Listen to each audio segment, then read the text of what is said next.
नमस्कार दोस्तों। आज से हम स्टार्ट करने वाले हैं चैप्टर 6 इंडस्ट्री एनालिसिस। तो इस सबसे पहले हम ये देख लेते हैं कि इस चैप्टर में हम कौन कौन चीज़ें कवर करने वाले हैं। तो इस चैप्टर में हम ये जानेंगे कि हम एक इंडस्ट्री का एनालिसिस हम कैसे कर सकते हैं। तो यहाँ पे सबसे पहले हमें दे रखा है Michael Porter's 5 force model for industry analysis. तो सबसे पहले हम इस मॉडल के बारे में हम बात करेंगे। फिर सेकेंड है हमारा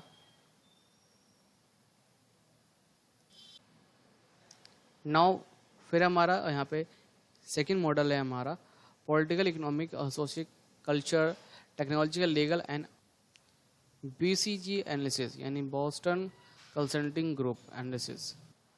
उसके बाद फिर फोर्थ है हमारा स्ट्रक्चर, कंडक्ट, परफॉर्मेंस एनालिसिस। तो ये 4 मॉडल्स हैं जिनके बारे में हम पढ़ेंगे। फिर नेक्स्ट हम इंडस्ट्री के कुछ की ड्राइवर्स के बारे में जानेंगे कि कौन कौन से की ड्राइवर्स हैं। उसके बाद हमारा छठा टॉपिक होगा रेगुलेटरी एनवायरनमेंट। फिर source of information for industry analysis यानी अगर हमें इंडस्ट्री एनालिसिस करना है तो उसके लिए हमारे पास जो सोर्स ऑफ इंफॉर्मेशन होगी वो कहाँ से आएगी। तो चलिए स्टार्ट करते हैं।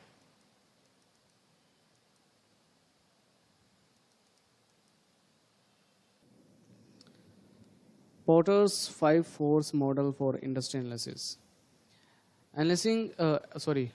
Analyzing any industry requires looking at it from various angles and finally reaching at a conclusion about its attractiveness as an investment proposition. Market participants use different methods to make this analysis. Among the many methods used for doing such an analysis is the popular Porter's 5 force model developed by Dr. Michel Porter in 1979. तो industry analysis करने के लिए आपको कई angle से उस industry पे आपको देखना पड़ेगा। फिर एट द एंड आपको एक कंक्लूजन निकालना पड़ेगा कि क्या ये एक पर्टिकुलर इंडस्ट्री इन्वेस्टमेंट के पॉइंट ऑफ व्यू से अच्छी है या फिर नहीं है। ठीक है। तो मार्केट में बहुत सारे पार्टिसिपेंट्स हैं जो अलग अलग मेथड यूज़ करते हैं इंडस्ट्री एनालिसिस के लिए। ठीक है। लेकिन उन सब में से जो पॉपुलर है वो ये है Porter's 5 force model. As the name suggests, this model analyzes any industry on the basis of the 5 broad parameters or forces. These 5 forces are divided into 2 vertical and 3 horizontal ones as listed below. तो जैसा कि आपको नाम से ही पता चल रहा है कि 5 फोर्स मॉडल, तो यहाँ पर आपको 5 ऐसे पैरामीटर्स होंगे या फिर फोर्सेस होंगे जिनके बारे में आपको जानना होगा, आपको एनालिसिस करना पड़ेगा। तो इन 5 फोर्सेस को 2 वर्टिकल और 3 हॉरिजेंटल में डिवाइड किया गया है। तो अगर हम हॉरिजेंटल फोर्सेस में देखें तो उसमें कौन कौन सी चीज़ें हैं। Threat of substitutes, threat of new entrants और थर्ड है हमारा थ्रेट ऑफ एस्टेब्लिशमेंट, राइवल्स। ठीक है। तो यहाँ पर तो हॉरिजेंटल में हमारे 3 हो गए और वर्टिकल्स और फोर्सेस में हमारे 2 हैं, bargaining power of suppliers and bargaining power of customers. तो इस पिक्चर की मदद से ये जो 5 फोर्सेस है आप इनको अच्छी तरीके से समझ सकते हो। तो फर्स्ट जो हमारा फर्स्ट थ्रेट हो गया वो हो गया threat of substitutes, threat of new entrants और इंडस्ट्री राइवलरी। तो ये तो हमारे हो गए हॉरिजेंटल। फिर वर्टिकल में हमारे bargaining power of suppliers and bargaining power of buyers. तो इन 5 फोर्सेस को अगर हम ठीक तरीके से एनालिसिस कर लेते हैं तो हम ये जान सकते हैं कि वो एक पर्टिकुलर इंडस्ट्री वो कैसा परफॉर्म कर रही है और क्या वो एक इन्वेस्टमेंट के पॉइंट ऑफ व्यू से अच्छी है या फिर नहीं। तो इन सभी फोर्सेस के बारे में हम डिटेल में यहाँ पे पढ़ने वाले हैं।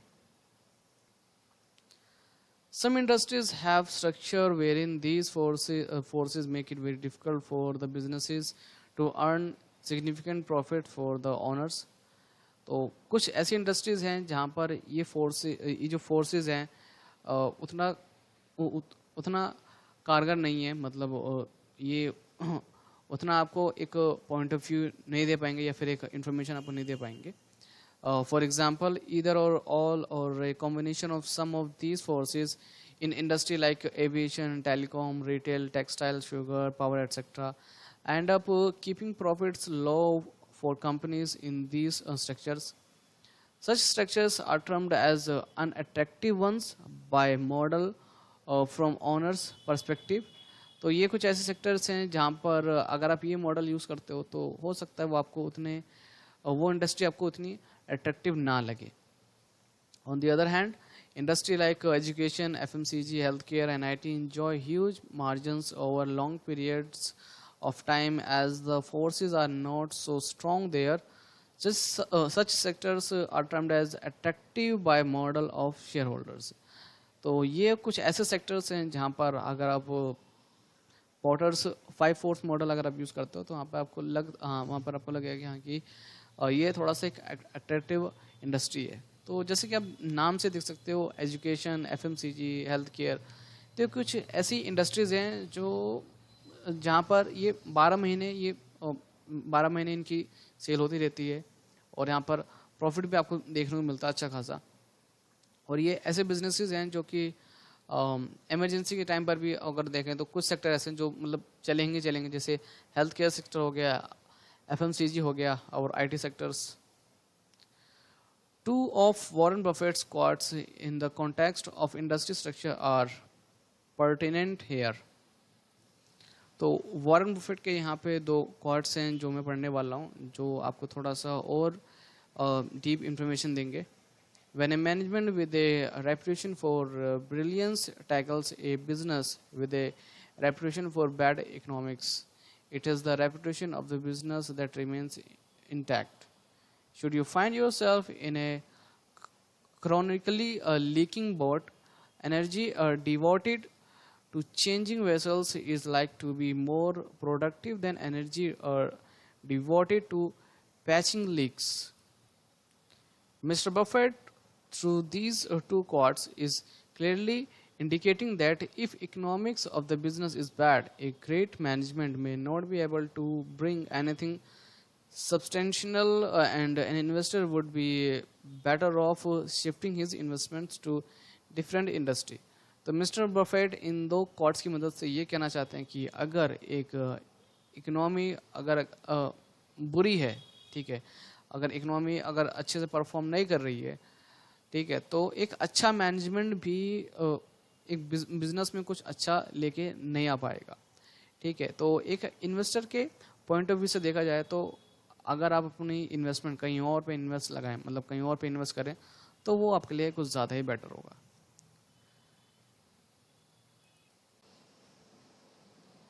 तो अब हम सबसे पहले हम फर्स्ट फोर्स के बारे में बात करेंगे जो कि मिस्टर पोर्टर्स के 5 फोर्स मॉडल का एक पार्ट है. Industry rivalry. An industry where rivalry is high, like aviation and telecom space, the end result will be lower pricing power and lower incomes for the industry participants. Innovation in products and consumer service and engagement initiatives become essential in such an industry. A strong competitor with deep pockets can easily adopt the tactics such as continuously dumping products and services at prices lower than the cost to drive others out of the industry. Not everyone can sustain losses for long period. Intensity of rivalry can be understood from following simple industry. तो एक industry में अगर rivalry high है यानी competition अगर बहुत ज़्यादा high है तो वहाँ पर आपको ये देखने को मिलेगा कि जो इंडस्ट्रीज़ होंगी उनकी जो इनकम्स होंगी कम होंगी और जो उनकी सर्विसेज होंगी, ठीक है, उनके प्राइसेस बहुत कम होंगे. यानी मैन्युफैक्चरिंग या फिर जो सर्विस होगी वहाँ पर जो उनके प्राइसेस होंगे वो कम होंगे, यानी इनकम भी कम और जो प्राइस है वो भी कम. तो उनके एग्जांपल्स हैं जैसे एविएशन हो गया, टेलीकॉम स्पेस सेक्टर्स हो गए. तो ये सारे ऐसे एग्जांपल्स हैं जहाँ पर आपको प्राइस आपको कम देखने को मिलेगा और इनकी जो इनकम होगी वो भी लो देखने को मिलेगी. तो अगर आपका कॉम्पिटिटर के पास मतलब अच्छा खासा कैश है, अच्छी खासी उसके पास लिक्विडिटी है, ठीक है, तो वो इजीली सामने वाले को बीट कर सकता है। वो अपने जो प्रोडक्ट्स होंगे उनके प्राइसेस वो कम कर सकता है, ठीक है। और जैसे कि हमको पता है कि कोई भी पर्सन लंबे समय तक लॉसेस बेयर नहीं कर सकता है, तो एट द एंड उसे मार्केट छोड़नी पड़ेगी। अब हमें ये जानना है कि राइवलरी हाई है या फिर लो है, तो वो हम कैसे पता कर सकते हैं। तो यहाँ पर कुछ चीज़ें हैं, जैसे कि फर्स्ट पॉइंट है हमारा, many company exist in the business segment. अगर मान लीजिए उस सेगमेंट में बहुत सारी कंपनीज हैं, तो हम ये कह सकते हैं कि वहाँ पर जो राइवलरी है बहुत ज़्यादा हाई है।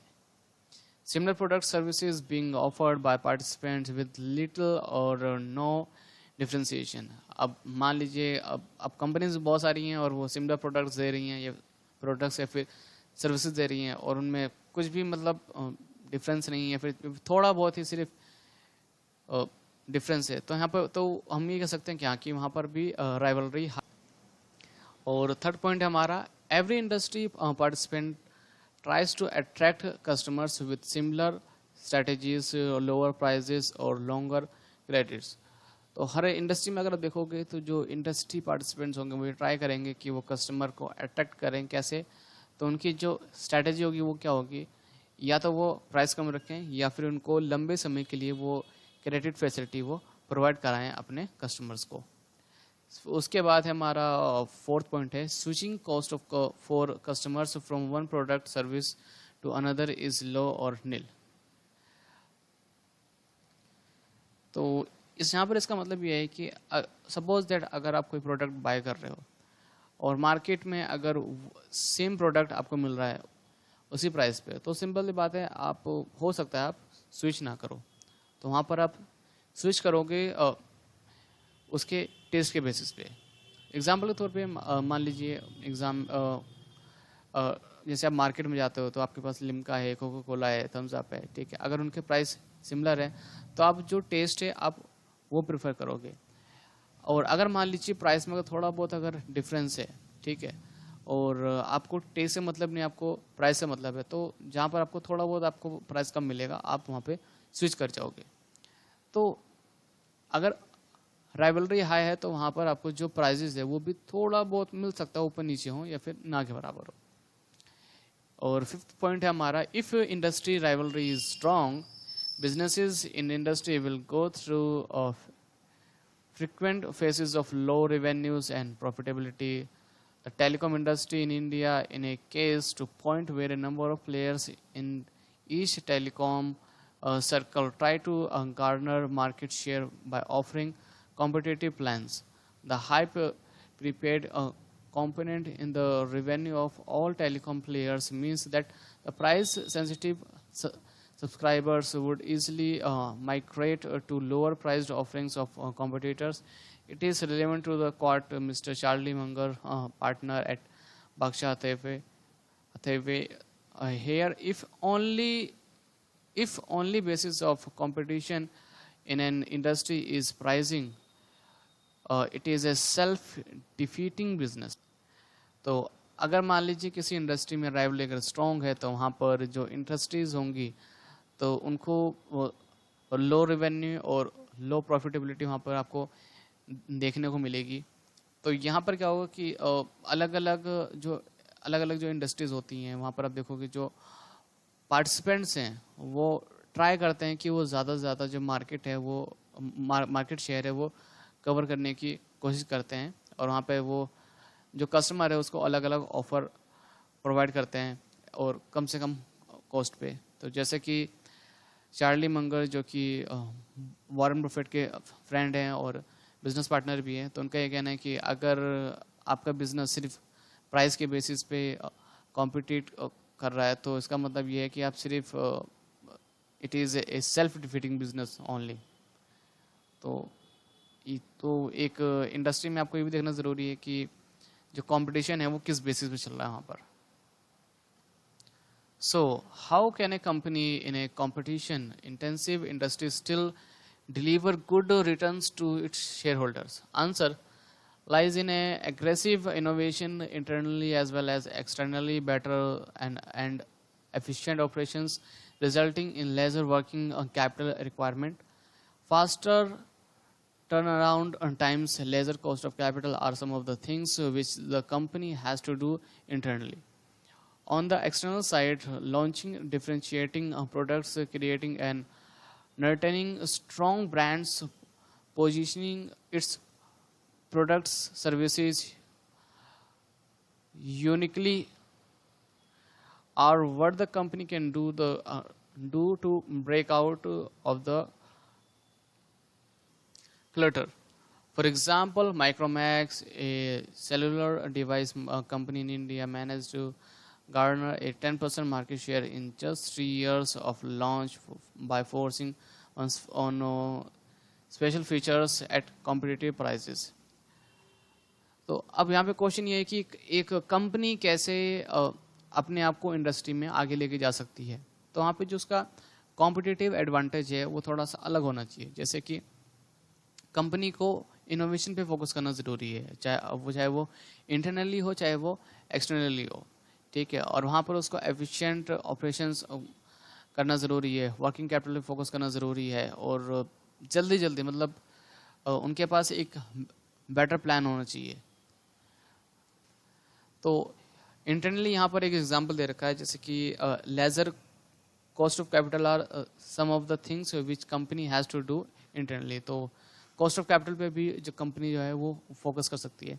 अगर हम बात करें एक्सटर्नल साइड की, तो यहाँ पर क्या है कि कंपनीज को अलग अलग प्रोडक्ट्स या फिर जो सर्विसेज हैं वो लॉन्च करनी पड़ेगी, और वहाँ पे जो उनका ब्रांड है वो थोड़ा सा स्ट्रांग होना चाहिए. पोजिशनिंग होनी ज़रूरी है प्रोडक्ट्स एंड सर्विसेज की, थोड़ा सा वो यूनिक होना ज़रूरी है. जैसे कि एग्जांपल के तौर पे यहाँ पे ने लिया है माइक्रोमैक्स. तो ये एक मोबाइल कंपनी थी जो कि जैसे इंडिया में आई थी वो छा गई थी. मतलब उसके जो फ़ोन थे वो थोड़े से यूनिक थे लोगों के लिए, और वो उसमें काफ़ी अच्छे खासे वो फीचर भी दे रहे थे. लेकिन जैसे ही वो 4G आया तो वैसे ही इनकी मार्केट हो गई डाउन, क्योंकि ये लोग प्रिपेयर नहीं थे 4G के लिए.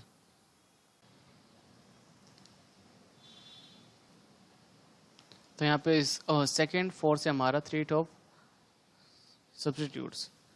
तो किसी भी इंडस्ट्री में हमें ये भी देखना ज़रूरी है कि जो सब्सटीट्यूट्स है वो अवेलेबल है या फिर नहीं, और अगर अवेलेबल है तो क्या वो बेटर है या फिर नहीं.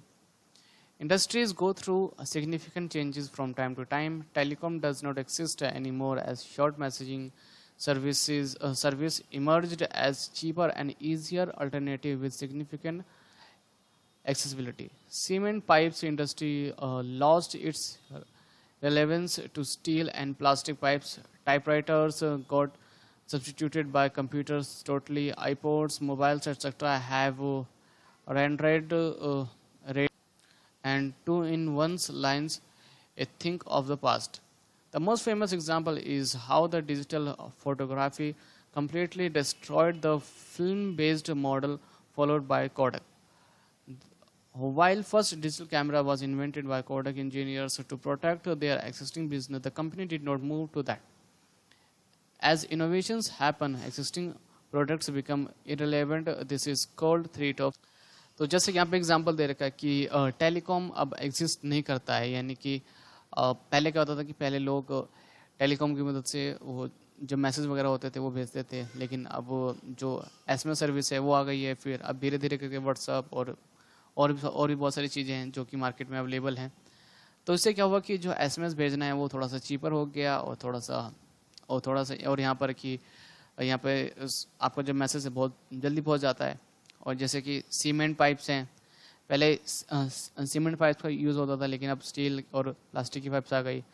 टाइपराइटर की जगह अब कंप्यूटर ने ले लिया है. तो इसी तरीके से जो मार्केट में चीज़ें हैं वो कहीं ना कहीं रिप्लेस हो रही हैं इनोवेशंस के साथ, ठीक है. तो जैसे कि यहाँ पे एग्जांपल लिया कोडक. तो कोडक क्या है, एक ये बनाती थी, डिजिटल कैमरा बनाती थी, ठीक है. तो अब इन्होंने अपना बिजनेस बचाने के लिए ये मूव नहीं हुए. मूव मतलब कि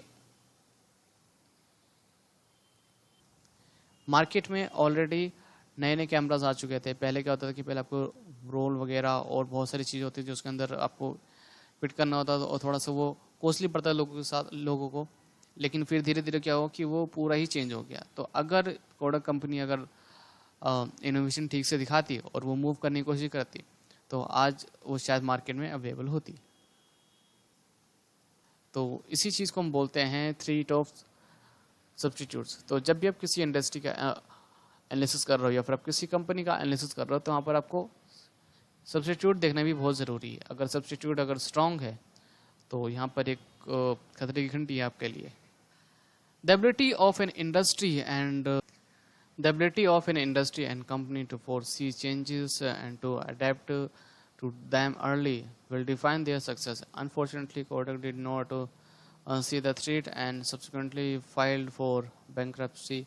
Some industries are not able to face the threat of substitutes and fail, while others reinvent themselves to stay relevant. Also, some industries do not have threat of substitutes at all. For example, power, healthcare, education, etc.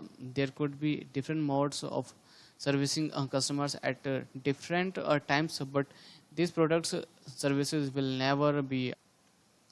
तो किसी भी industry में जो substitute है वो देखना ज़रूरी है, जैसे कि हम अभी हम पढ़ चुके हैं। अब कुछ सेक्टर्स ऐसे हैं जहाँ पर आपको सब्स्टिट्यूट से कोई खतरा नहीं है, जैसे कि हेल्थ केयर सेक्टर हो गया, एजुकेशन सेक्टर्स हो गया, ठीक है। तो ये कुछ ऐसी इंडस्ट्रीज हैं जहाँ पर आपको सब्स्टिट्यूट से मतलब खतरा है लेकिन उतना नहीं है। Threat of substitutes can be understood from following two simple industry characteristics. अब threat of substitutes को हम समझ सकते हैं, तो यहाँ पर कुछ नीचे कुछ characteristics दे रखे हैं। अगर वो high हैं तो समझ लीजिए वहाँ पर कि threat of substitutes है। Substitutes offer equal or better experience to customers, quality, price, ease, etc. तो यानी कि अगर substitute यानी अगर मान लीजिए मार्केट में 2 आइसक्रीम है, ठीक है, तो अगर दूसरी आइसक्रीम क्वालिटी के हिसाब से अच्छी है, प्राइस के हिसाब से अच्छी है, ठीक है, तो सिंपल सी बात है मैं उस आइसक्रीम को ही लूँगा, ठीक है।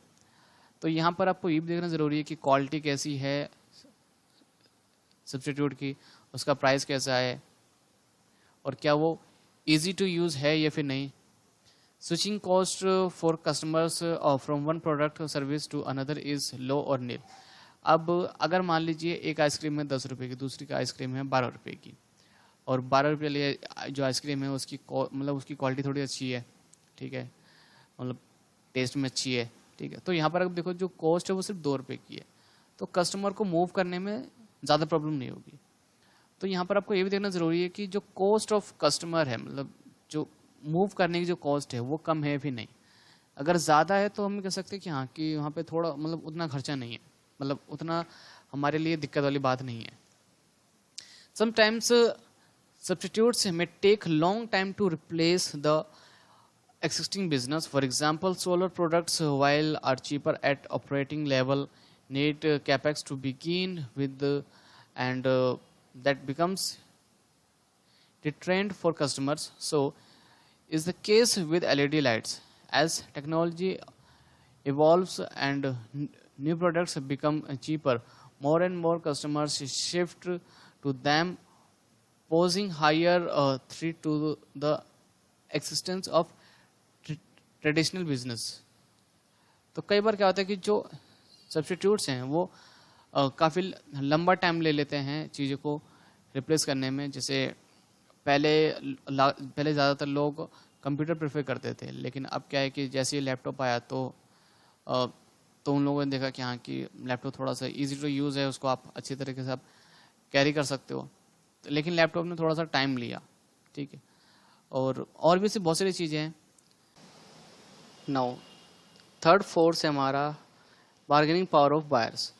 Buyers can extract a lot of pressure and dictate prices if there are a large number of sellers with similar products, services. On the contrary, they may not be such a big influencer in case there are a few sellers for a product services. In nutshell, it is the function of a number of buyers and sellers and in their products, services which may determine buyer's bargaining power in an industry. The size and profile of buyer, for example, the government as an buyer of the product or service can influence the bargaining power they have. तो buyer की जो bargaining power है वो थोड़ा सा pressure डाल सकती है प्राइस पे, ठीक है। तो यहाँ पर आपको ये भी देखना ज़रूरी है कि जो बायर है वो कौन है। तो यहाँ पर हो सकता है कि वो एक पर्सन हो, या फिर हो सकता है एक एंटिटी हो, या फिर हो सकता है खुद गवर्नमेंट हो। तो उनका जो इन्फ्लुएंस है वो क्या है, और जो सेलर है उसका इन्फ्लुएंस क्या है प्रोडक्ट के ऊपर, ठीक है। तो वो भी देखना आपको बहुत ही ज़रूरी है। तो अब ये जो बार्गेनिंग पावर है वो हाई है या फिर कम है, वो हमको कैसे पता चलेगा? तो चलिए उसके बारे में ज़रा हम बात करते हैं। Buyers bargaining power can be understood from following simple industry characteristics. If it would be high it would be high if competitive intensity in industry is strong। तो अगर मान लीजिए कि जो कंपटीशन है अगर वो थोड़ा सा ज़्यादा है, यानी कि अगर स्ट्रॉन्ग है, तो वहाँ पे हो सकता है कि जो सामने वाला जो कॉम्पिटिटर है वो अपने प्राइसेस कम कर रहा हो, ठीक है। तो यहाँ पर क्या है कि अब हो सकता है कि जो बायर है और जो सेलर हैं वो उनके ऊपर डिपेंड करता है कि वो कितना प्रेशर डाल रहे हैं उस प्राइस के ऊपर। तो जो कंपटीशन है अगर वो स्ट्रॉन्ग हुआ तो वहाँ पे आप कह सकते हैं कि हाँ की जो बार्गेनिंग पावर है बायर की या फिर जो सेलर की है वो स्ट्रॉन्ग है। Product services are standardised with little और नो डिफरेंशिएशन। अब जो प्रोडक्ट्स वो सेल कर रहे हैं, ठीक है, या फिर जो बाय हो रहा है उसका स्टैंडर्ड क्या है। अगर मान लीजिए दो प्रोडक्ट हैं, दोनों में अगर कोई भी डिफरेंस नहीं है, ठीक है, मतलब उनका स्टैंडर्ड ही एक है, ठीक है, तो हम ये कह सकते हैं कि हाँ कि वहाँ पर मतलब वहाँ पे जो बार्गेनिंग पावर है हाई नहीं है। और अगर मान लो कुछ ज़्यादा डिफरेंस है तो हम कह सकते हैं कि एक जगह हाई एक जगह कम है। Close substitutes of products services exist and switching cost for customer is low nil. Same situation, अगर मान लीजिए सब्सटीट्यूट है अगर उसका प्राइस कम है या फिर ज़्यादा है या फिर थोड़ा बहुत ही कम है, यानी वही एग्जांपल के तौर पे अगर एक प्रोडक्ट है 10 रुपये का और उसके जैसा ही सिमिलर प्रोडक्ट है 12 रुपये का, तो यहाँ पे कस्टमर के लिए स्विच करना थोड़ा सा ईजी है। लेकिन अगर एक प्रोडक्ट है 10 रुपये का, एक है 50 रुपये का, तो यहाँ पे कस्टमर के लिए थोड़ा सा स्विच करना मुश्किल है। तो अगर आप इन तीन चीज़ों को अगर आप ध्यान से देखो तो वहाँ पे आपको समझ में आएगा कि वहाँ पे जो बार्गेनिंग पावर है बायर की या फिर जो सेलर की वो कितनी हाई है या फिर कितनी कम है। नाउ नेक्स्ट है हमारा bargaining power of suppliers. Consumer will rarely bargain over the fees charge by hospitals और schools, but the same consumer will bargain with the vegetables or fruits vendor all the time. In the first case, the bargaining power of suppliers is absolute, and in the second case, bargaining power of the supplier is nil. तो अगर एक consumer अगर हम बात करें तो आप देखो कि हॉस्पिटल्स में जो फीस वगैरह जो पे करता है उसके लिए वो बार्गेनिंग नहीं करता। सेम एज मतलब सिंपल बात है, कोई यहाँ पे बार्गेनिंग करने का ना तो उतना टाइम होता है ना ही कोई उतना। ठीक है, आगे बढ़ते हैं। लेकिन अगर आप देखो कि कई बार क्या होता है कि जो कंज्यूमर्स होते हैं वो वेजिटेबल शॉप पे या फिर जो फ्रूट्स वेंडर होते हैं उनके साथ वो बार्गेनिंग करते हुए आपको मिलेंगे, ठीक है। तो फर्स्ट केस को हम बोलेंगे कि एब्सोल्यूट है, मतलब वहाँ पे तो बार्गेनिंग का कोई चांस ही नहीं है। लेकिन सेकंड केस में क्या है कि bargaining power of suppliers is nil, यानी कि सप्लायर मतलब जो सप्लाई कर रहा है उस प्रोडक्ट को और सर्विस को। तो जो वेजिटेबल या फिर जो फ्रूट वेंडर होगा तो यहाँ पर जो उसकी जो पावर है बार्गेनिंग पावर है वो उसकी नील है, ठीक है। लेकिन फर्स्ट वाले जो केस है हॉस्पिटल वाला केस, वहाँ पर उसकी जो सप्लायर है यानी जैसे डॉक्टर है, ठीक है, तो उसकी जो उसकी बार्गेनिंग पावर है वो एब्सोल्यूट है, मतलब कह सकते हैं कि स्ट्रॉन्ग है, ठीक है, कि वो जितना मांगेगा उतना उसको पे करना पड़ेगा। The sugar industry, especially in Indian context, is totally dependent upon the price, which is decided by the government after considering the views of the sugar cane farmers. तो अगर हम शुगर इंडस्ट्री की हम बात करें तो इंडिया में जो ये जो प्राइस है वो टोटली डिपेंड करता है गवर्नमेंट पे, ठीक है।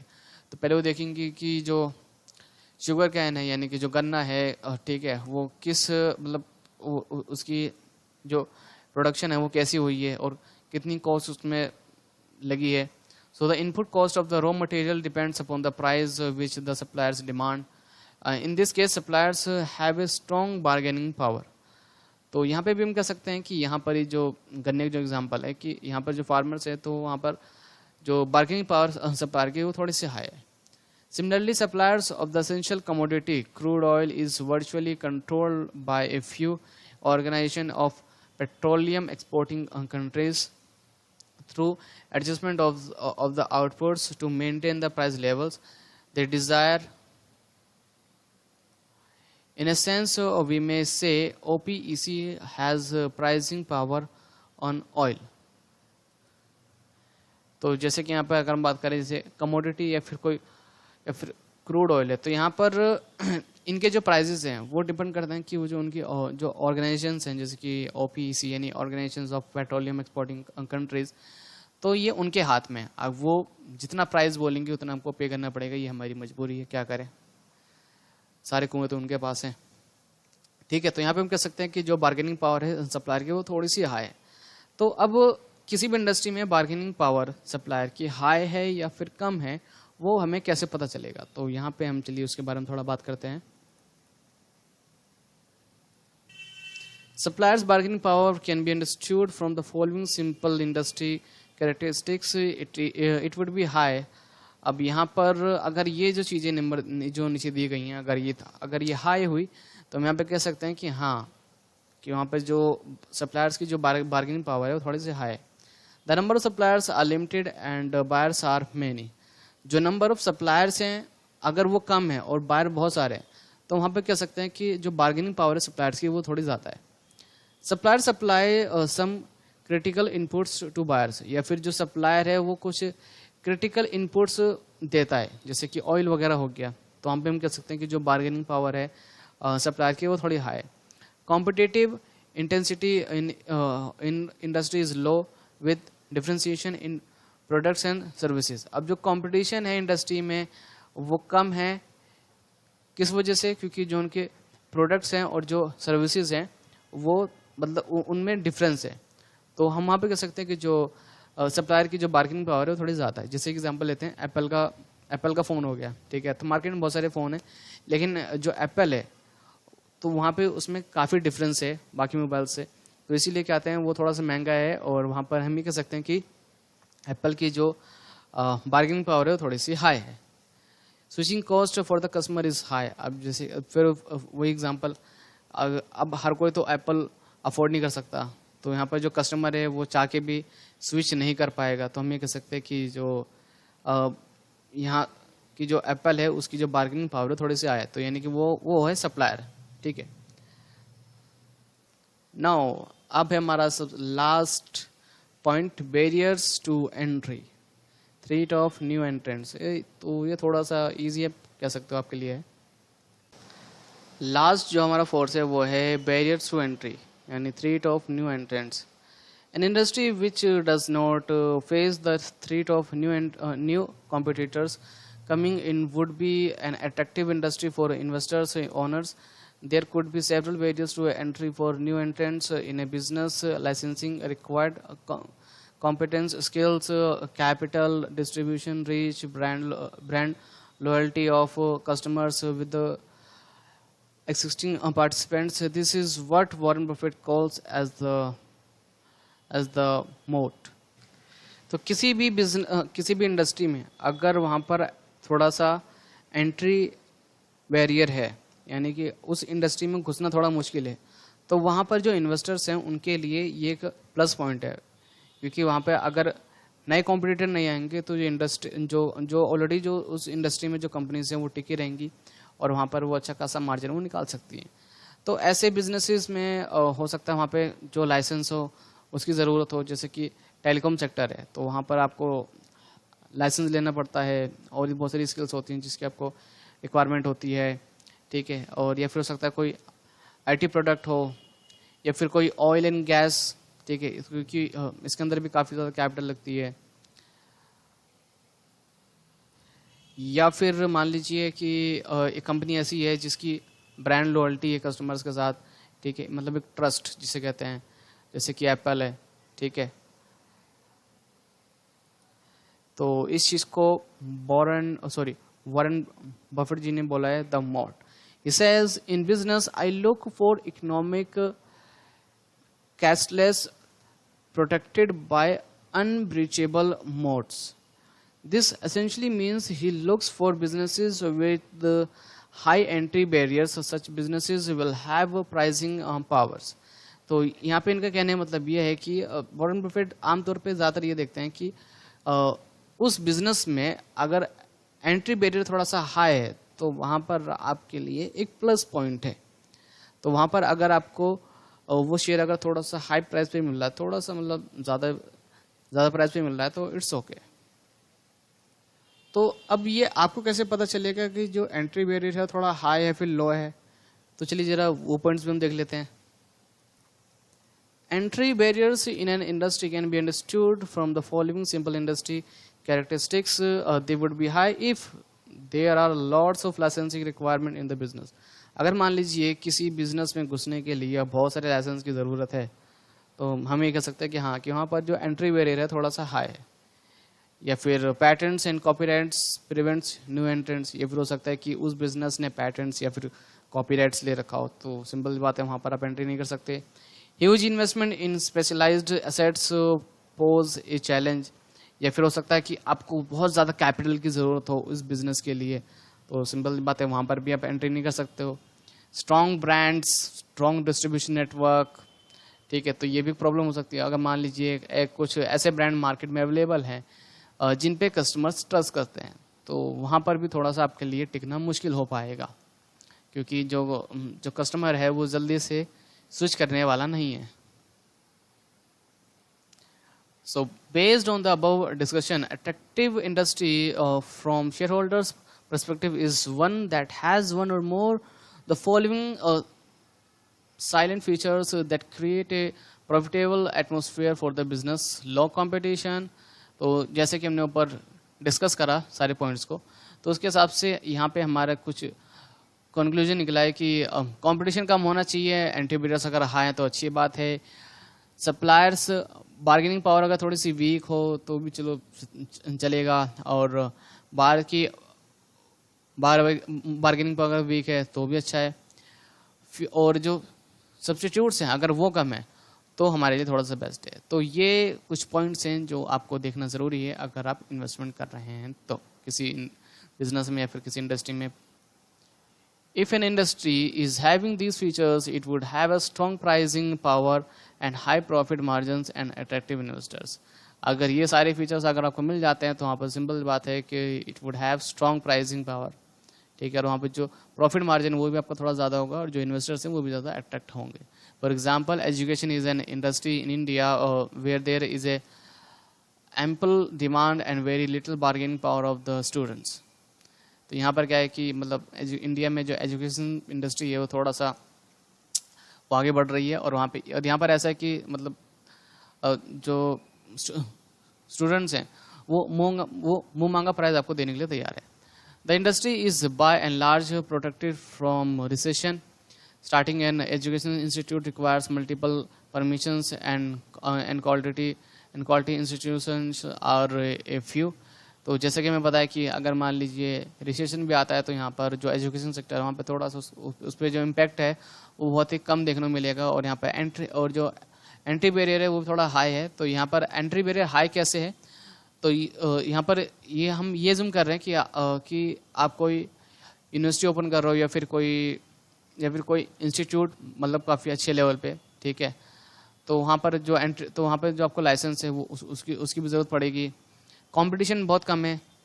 Teaching staff is hired at salary decided by the management of the institute. तो और जो सैलरी होती है टीचर स्टाफ की वो डिसाइड होती है मैनेजमेंट के थ्रू, तो यहाँ पे गवर्नमेंट का भी इन्वॉल्वमेंट नहीं रहेगा। कंपीटिंग कोर्सेज दो may be available but do not generate enough confidence among Students, thus education industry can be said to be an example of a attractive industry. तो यहाँ पर जो सब्स्टिट्यूट हैं थोड़ा से कम है, और तो इसलिए हम कह सकते हैं कि जो एजुकेशन इंडस्ट्री है वो थोड़ा सा अट्रैक्टिव इंडस्ट्री है एक एज ए। तो आज के लिए बस इतना ही। नेक्स्ट वीडियो में हम बात करेंगे political, economic, social, cultural, technological, legal and environmental analysis. तो ये टॉपिक भी बहुत अच्छा है। तो मिलते हैं फिर नेक्स्ट वीडियो में।